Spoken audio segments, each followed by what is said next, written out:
Happy midweek, brothers and sisters. The Apostle Peter, in his second letter, chapter 1, verse 13, says, I'll consider it right as long as I'm in this earthly body to stir you up by way of reminder.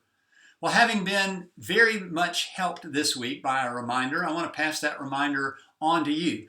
The reminder started as a question, it then morphed into an explanation, fueled by some distinction, and then issued in an application. So, what was the question? Well, the question was from the Sermon on the Mount. In chapter 6 of Matthew, verse 1, Jesus said, beware of practicing your righteousness before people in order to be noticed by them, for otherwise if you do that, you'll have no reward from your Father who is in heaven.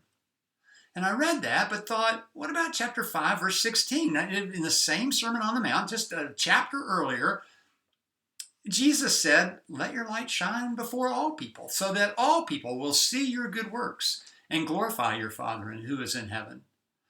The same structure about the Father in heaven and these actions, and yet they seem almost contradictory. Jesus is saying, show your good works, and then, oh no, don't show your good works. Which is it? Well, the explanation is that Jesus is talking about two different things. And the two different things become clearer to us through looking at several components of the distinction between them. In the first place, they are two different things. 5:16 says, your good works. It's talking about morality. And in chapter 6, verse 1, it says practices of righteousness or piety. So the one, public morality, and the other, more private, piety. That's because they're two different audiences. The audience of our morality in chapter 5, verse 16 is all people. The audience of our piety in chapter 6, verse 1 is God alone. And your Father who sees in secret will repay you. Two different purposes. The purpose in chapter 5:16 with our morality is that we might do the right thing, that we might pursue the proper ends of our behavior. But in chapter 6, verse 1, it's a different emphasis on not ends in themselves, but means to an end. These practices of piety are to be pursued as means to an end. They're not doing the right thing, they're doing a thing right. And then finally, I could say that there are two different temptations going on in these two different chapters because we lack two different virtues.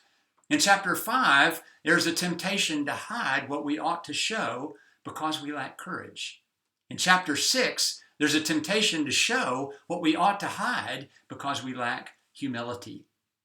I hope you can see the distinctions here. So what's the application? Well, the application is simple. Keep things right side out.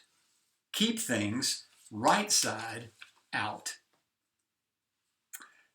Don't confuse spiritual righteousness or piety, chapter 6, verse 1, with moral righteousness or social righteousness, which is morality in chapter 5, verse 16.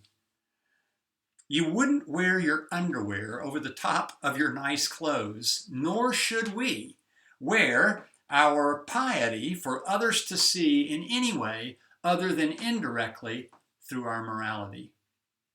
Just a reminder, to God be the glory. Amen.